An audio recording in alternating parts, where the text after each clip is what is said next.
பணங்கிறது என்ன? பணம்னா நம்ம என்ன சொல்லுவோம்? பணத்தை பற்றி என்ன பேசுகிறோம்? செல்வம்னு சொல்லுவோம். இப்போ இந்த பணச்செல்வம் அப்படின்னு சொல்லும்போது இந்த பணங்கிறது என்ன? பேப்பரா அப்படின்னா பேப்பர் தான். ஆனால் பேப்பருக்கு உண்டான மதிப்பு நம்ம கொடுத்துக்கிறோம், அது செல்வம்ன்ட்டு. இந்த சமுதாயத்தினுடைய அடிப்படையில் அந்த பணங்கிறது ஒரு பெரிய மதிப்பு, இதுதான் பணம் அப்படின்னு நம்ம அதை பொருளை மாற்றிக்கிறோம். அப்போ அந்த பொருள் என்ன அப்படின்னா அது கர்மா தான். அப்போ இந்த கர்மா அப்படின்னு சொல்லக்கூடியது பொருள் மேலே ஆசை வைத்தால் என்ன நடக்கும்? பேராபத்து நடக்கும். வேறு ஒன்றும் நடக்காது, பேராபத்து நடக்கும். பணம் வேணும்னா எப்படி வேணும்? பணத்தை எப்படி சம்பாதிக்கணும்? நியாயமாக சம்பாதிக்கணும், நேர்மையாக சம்பாதிக்கணும், உழைப்போடு இருக்கணும், சந்தோஷமாக இருக்கணும், மகிழ்ச்சியாக இருக்கணும். இதெல்லாம் இருந்தால் தான் அந்த பணத்தை வச்சுருக்கு தகுதி. திருடி சம்பாதிக்கிறது, ஏமாற்றி சம்பாதிக்கிறது, குற்றம் செஞ்சு சம்பாதிக்கிறது, குறைகளாக அதை ஏமாற்றுவது, எங்கேயோ வந்து திருடுவது, எதுக்கு தெரியாமல் யாருக்குமே தெரியாது புதிராக வச்சுக்கிறது, இந்த மாதிரி சம்பாதிக்கிறது எல்லாமே திருட்டு கர்மா. இந்த கர்மா வந்துருச்சு அப்படின்னா உங்களுடைய ஜென்மாந்திர வாரிசினுடைய அடிப்படைகள் அத்தனையுமே அழிஞ்சிரும். இதுதான் உண்மை. இயற்கையினுடைய சட்டம் என்ன சொல்லுதுன்னா, இயற்கையில் நீ சந்தோஷமாக சம்பாதிச்சுட்டாதான், நீ மகிழ்ச்சியாக உன் தொழிலை சந்தோஷமாக, அதாவது ஒரு தொழில் செய்கிறோம் எப்படி செய்யணும்? சந்தோஷமாகவும் இஷ்டமாகவும் மகிழ்ச்சியாகவும் செய்யணும்.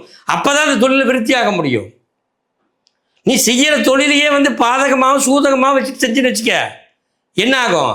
அதனுடைய வருமானங்களும் தவறான எண்ணத்தான் வரும். அந்த எண்ணத்தாக்கள் அத்தனையும் உங்களுக்குள்ள வந்து சேரும். அதனால் என்ன ஆகும்? கடைசியாக உனக்குள்ளிருந்து உன்னுடைய வாரிசுக்கு உற்பத்தி ஆகும். அப்போ உன்னுடைய வாரிசு என்ன ஆகும்? அதுவும் அந்த கர்மாவில் பாதிக்கப்படும். அப்போ என்ன நடக்கும்? குடும்பத்தில் நமக்குன்னு வாரிசு இருக்காது. நிம்மதியான வாழ்க்கை வாழ்ந்துச்சுதா? வாழாது. எவ்வளோதான் பணம் கோடி கோடியை கொட்டி வச்சுருந்து என்ன பண்ணுறது?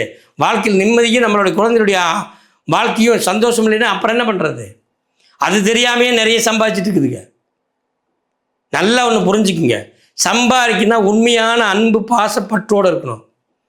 அது எப்படியா அப்படின்னு நீங்கள் கேட்குறீங்களா? கிரியா கற்று பாருங்கள், உங்களுக்கு புரியும். அது எப்படி கற்றுக்கிறது, எப்படி பண்ணுறதுன்னு உங்களுக்குள்ளே புரியும்.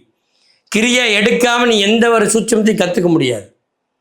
நீ மட்டும் இல்லை, இந்த உலகத்திலே சித்தர்கள் மகான்கள் எல்லாமே பெரிய பெரிய ஞானிகள் அத்தனை பேர் கிரியாவை கற்றுக்கிட்ட தான் மிகப்பெரிய ஜீவன் சமாதி ஆனாங்க. அப்போ இந்த பணங்கிற ஒரு கர்மா அப்படிங்கிறது நமக்கு எப்படி வரணும், அது எந்த மாதிரி வந்து சந்தோஷமாக இருக்கும் அப்படின்னா, நீ எப்போ மகிழ்ச்சியாக அந்த பணத்தை வாங்குறியோ, அவங்க எப்போ மகிழ்ச்சியாக உனக்கு கொடுக்குறாங்களோ அப்போ தான் அந்த பணம் உன்னிடத்தில் தங்கும்.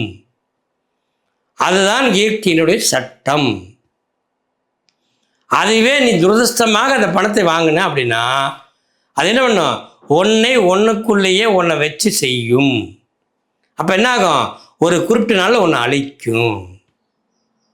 தயவு செய்து ஒவ்வொருவரும் பணம் சம்பாதிக்கிற முறை கையாளுவது, நமக்குள்ள பேரறிவு ஆனந்தம் இருந்தால் நாம் செய்கிற தொழிலை எப்படி செய்யலாம், அதை எப்படி செஞ்சால் நம்ம சம்பாதிக்க முடியும், அது மூலமாக என்னென்ன நன்மைகள் நமக்கு கிடைக்கும் அப்படிங்கிற எல்லா விஷயத்தையும் நம்ம புரிஞ்சிக்க முடியும்.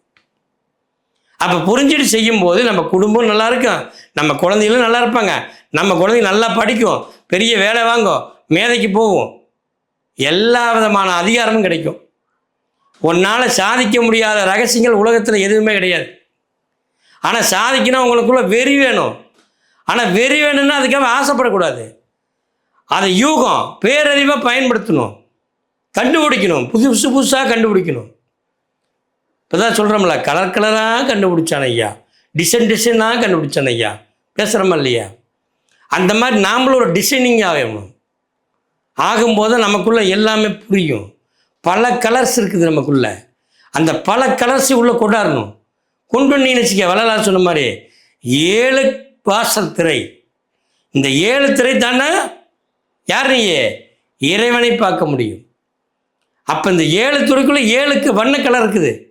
அந்த 7 கலரை தாண்டி உள்ளே போ, உனக்குள்ளே எல்லாமே புரியும். அப்போ எல்லாம் புரிஞ்சுக்கணும்னா என்ன செய்யணும்? நமக்குள்ளே சமாதானமாக இருக்கணும்.